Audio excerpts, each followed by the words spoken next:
They have turned their attention to the West. They are forcibly occupying their land and telling them that they cannot do anything about it. A whole presidency in a country openly and brazenly supporting terrorists. All of you watching and listening all over the world, you know that Miyetti Allah is a terrorist organization. You know that. They have killed. They have said that Benue State is theirs for the taking as a spoil of war. All of you are aware of it. You know what they are doing. Anywhere you have Fulani headsmen, terrorists for that matter, they tell you, oh, they are pastoralists. They are allowed to do their businesses in the forest. All of you are aware of it.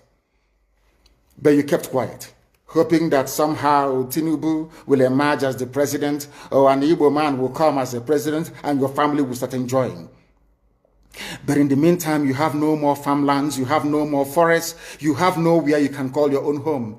The same stupidity exhibited by Hausa peasants that enabled Fulani to take Sokoto from them, that enabled Fulani to take Katsina from them, that enabled Fulani to take even Kanu from them. Every Hausa land is occupied either by a Fulani emir or a Fulani governor. Some of you don't want to reason, you don't ever learn that the main aim of Fulani is to conquer your land and enslave you. Look at Hausa people today. As I wrote yesterday, they are worse than a discarded tissue paper. They are worth nothing. Only their language is what is relevant in their lives. Everything else is lost. All of you are repeating the exact same mistakes that the Hausas made. That is why they are in trouble. And that is why they can never ever come out of it. They are all suffering from what I would, an advanced version of the Stockholm Syndrome. Can you imagine that these people came into their land and took it over and they cannot do anything about it? Hausa is gone. It took Fulani very many years before they came out of their shell to say we are Fulani. Remember before, many years ago, they said we are Hausa Fulani. We are Hausa Fulani. Because that time, their subjugation of the Hausa race hasn't been completed. Now they have completed it. Have they not completed it? And what is happening right now? I ask you what is happening now. Fulani have now come out to tell you we are Fulani people. Is that not what they are saying now? They are not telling you we are Fulani. No more Hausa Fulani. What does that tell you? That the Hausa race no longer exists.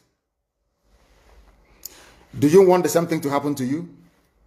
Do you want the same thing to happen to your families, to your villages? Do you want your towns, let's say Obomosho, to be renamed into a Fulani name? Do you want Onisha to answer a Fulani name? Forget all the nonsense about unity of Nigeria. All they are uniting against is your common interest. Unless you prefer epileptic power supply, unless you prepare to live your whole life without running water, unless you want to live in abject poverty and deprivation, your only alternative is a revolution. Let nobody discourage you. All the countries of the world doing very well, they all went through a revolution. You must go through it. If you don't go through it, you can never ever survive as a people. Fulani will take you over. As simple as that. This very day, we are making it known to the whole world that the Muslim extremist dictatorship masquerading as a secular democratic government must be demolished. It must be demolished for you to survive. They have to be demolished. If you do not demolish them, your lives will end very miserably. I assure you. I assure you. The zoo is on its knees. Everybody knows that the zoo called Nigeria is on its knees. Who doesn't know that? Everybody knows. Nothing is functioning. You are all aware of it. When they say go and register for NIM or whatever, NIN or whatever rubbish is called, all of you trooped out. Without legislation, without any laws. Fulani can control you however they like. Once they announce it, Yoruba newspapers very foolishly and stupidly will support them because they want Tinubu as the president. And you are all dying every blessed day. You are all dying every day. Had you people risen up to say that what is happening in Nigeria is bad, there is no way that Fashoranti's daughter will not be alive today. That is the price you pay for duplicity. That is the price you pay for treachery. That is the price you will continue to pay until you rise up and say enough is enough. It is up to you to do it. You did it during NSAS. You can do it again. Can you imagine Fulani people telling you, if you remove Fulanis from Yoruba forest, imagine Fulani telling you, if you remove them from your ancestral lands, there will be war, and you are panicking. And you have not asked yourself, why are they not saying the same thing about the East? Why did they not say to Eastern Security Network? Why did they not say to me, if you don't stop evacuating Fulani terrorists from the forest, there will be war? Because they know, they understand psychologically that you don't have what it takes to resist them. Do you know why Borno State is still alive? Why you still have the Kanu people in Borno today? Was because they resisted the Fulani centuries ago. You have to go back to history to understand how Nigeria came into existence. Fulani has been expanding from day one, from Senegambia. All the way from Senegambia, they've been expanding, and now they are in Okigwe. All the way from Senegambia. They are now in Okigwe. And you're asking us to somehow fold our hands and keep quiet because of 2023, because one idiot is going to come out to become a president, because of that rubbish, because of that nonsensical notion, we should fold our hands and wait until we are overrun by the Janjaweed from the Sahel. Is that how reasonable people think? Is that how people that wish to survive as a race, is that how they reason? It is very, very shocking that some of you do not understand what the Fulanis have in store for you. Very, very soon it is going to happen. And when it happens, your eyes will clear. And about whom you will see it very clearly. I was warning you. In 2014, 2015, 2016, they said he's a warmonger. He's a warmongering. I went to America and I told World Igbo Congress that this war you are avoiding is going to come to your villages. They said, no, it's not going to happen. What is happening today? When Yoruba was supporting the dead idiot called Buhari, did I not warn them that this evil you're supporting will consume you? They never listened. They never wanted to listen. IPOB is a terrorist group. You're trying to divide Nigeria. But Mietiala is not. People that you are calling bandits, have you heard anybody come out to say, please Buhari, since presidency is there defending terrorists in the forest, why don't you proscribe them? No, you cannot proscribe a Fulani group. Never. And all of you, we are supporting evil. When there is the proscribed IPOB, proscribed indigenous people of Biafra. These are Yoruba journalists writing junk. Every day they keep writing rubbish. But their land is under siege. Their land is under siege. And the Fulani will take it. It doesn't take time. So I am here today to encourage them that they must stand tall and be very strong, resolute. That is what Fulani does. They control the media. They have well-paid consultants all over the world doing their bidding for them. They have that woman at UN trying to lobby the world that everything is okay in the zoo called Nigeria. But you and I know that the zoo is not okay. You and I know the game plan of the Fulani. And what are you doing about it? Nothing. Every day you read, you lament, you complain. Every day you read, you lament. And that's all you do. That is all you do. You read, you lament, you complain, you do nothing about it. Your lives are being taken away from you. Your forests are being occupied. Your mothers are being raped. Your daughters are being abducted. And the whole national government, presidency, is supporting such people. And you're telling me that Nigeria is viably sustainable. Is that what you're telling me? That somehow this contraption is sustainable, it is viable. It can never be. Because the more you stay in one Nigeria, the more you are inviting the Fulanis to take over your ancestral lands, to take over your villages, and to make life a misery for you. That is the end game. That is the outcome. If you doubt me, go and do a bit of research. Ask yourself, who are the Hausa people? Who are the Nupe people? Who are the Bachama people? All of these people were steamrolled by the Fulani march to the Atlantic Ocean. And now they're in Yoruba land. They're in their forests. They are in their forests. And who is going to drive them away from there? If not the Yoruba youths. Forget about your useless governors. Your elders are very strong. I love Yoruba elders. The way they behave, the way they talk. Very, very strong. They said they support Akeredolu. This is the governor of Ondo State. They support him in what he's doing. People must come out to say that enough is enough. When you travel to the north, do you live in the forest in the north? The Igbo people in Sabongeri in Kanu, are they living of course it's Hausa land, are they living in the forest? They came to the town, they work very hard, they build houses, they build mansions, they develop the entire place. Is that not what they do? What are Fulani people doing in our forest? Nobody can answer that question. They say that they're pastoralists. I want some of you have had your breakfast this morning. Please go to your fridge or go to where you keep your beverages and you will see pig milk. Pig. Some of us were raised on pig milk. For how many years now? And you keep asking yourself, what is pig milk? Pig milk is the same milk that the cows produce in Holland can be produced in the zoo. Tell me the country in the world aspiring to be a member of the UN Security Council where you move cattle from place to place. Are you people well at all? You so-called Nigerians, are you normal in the brain? I'm asking you a simple question. Show me a country that aspires to be in the 21st century moving cattle from place to place. Telling me they're grazing. Which country is that? Please tell me. All of you don't have any shame. When you have people, an entire presidency coming out to defend a very primitive, archaic agricultural practice, then you know you embrace serious mess. You are in one almighty trouble, I'm telling you. You people are in a mess. The Holland that you get your pig milk from, do they move cattle from Rotterdam to Amsterdam? I'm asking you a simple question.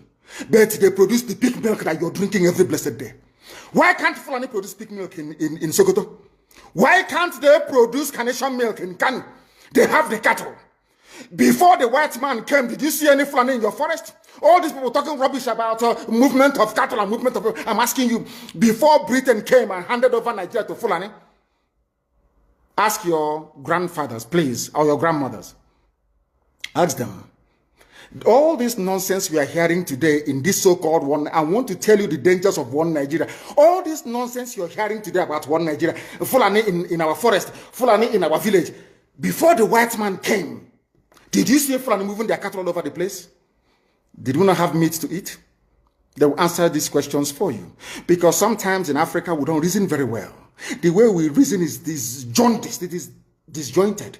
I can't understand for the life of me why instead of them to waste all that money arming and equipping this Janjaweed army Mihetiala to come and conquer you and I, why don't they open a milk factory somewhere in the north and bring the milk down south? I'm sure Southerners will buy it. After all, pig milk comes all the way from Holland. Pig milk all the way from Holland. Now you understand it. Because of the way you people reason. Why can't you produce? Is it difficult to produce milk? The same milk that comes out naturally from the udder of the cow. Why can't you put it, can it somewhere, pasteurize it, and send it to people to eat, to drink, or to do whatever with? All over the world, that is what is happening. In fact, they produce so much milk in Europe that they pour it away. Why can't you do the same thing? A whole president claiming they are in the 21st century are supporting a very primitive practice of moving cattle from place to...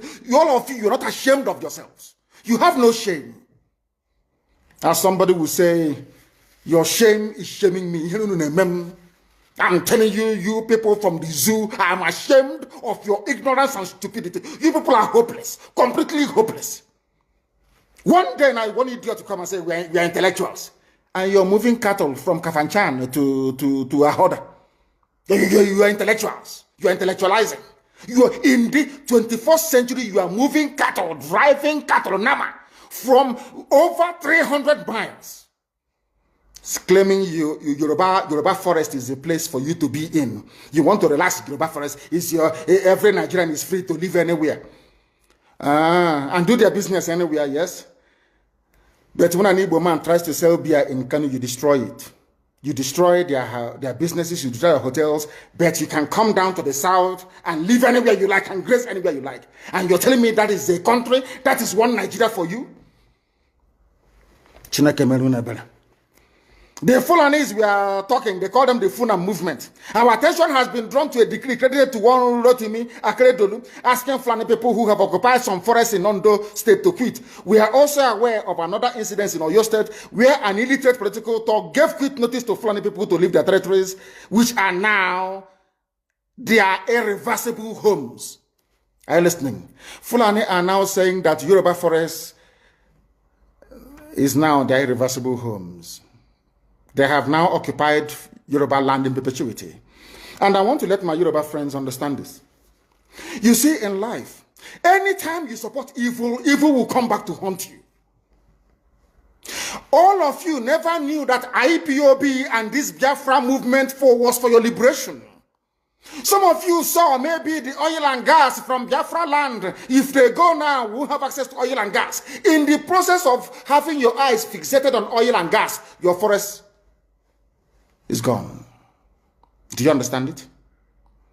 There is nothing more precious in life than freedom. Freedom is very, very important. And I need you to understand this very morning. Every Yoruba person supporting Fulani, you are setting up yourself to become like the Hausa people. Remember when Hausa was supporting Fulani? We are Hausa Fulani, we are Hausa Fulani. Where are the Hausa people today? I ask you. Where are those Hausa people today? Do you see them anymore? Those saying we are Hausa Fulani, we are Hausa Fulani. Do you see them again today? Do you see them? I'm asking you. No, because Fulani have completely overwhelmed them. It's called emasculation. Completely emasculated them. Look at what they're doing in the East. In the East, they come to the East, I will tell you, oh, you want to be the president or vice? Yeah. They say, give us land for Ruga. They give them land. I saw Joseph Kanu did that Lord Banta. They've taken it over in forever and ever. Give us land in your state. Hope of them prove to us that you are our stooge. Give us land in Olo. Hope of them will give them land in Olo. We can go and kill people in Obibo. We can kill for them. How many Fulani governors are prepared to kill bandits? I didn't say normal people. I'm talking about armed, dangerous bandits. How many Fulani governors? Go and read your newspapers, you will see it there. Fulani governors are negotiating with them, giving them arms, giving them vehicles, making sure that their life is no longer a misery. But see, they come down to the south.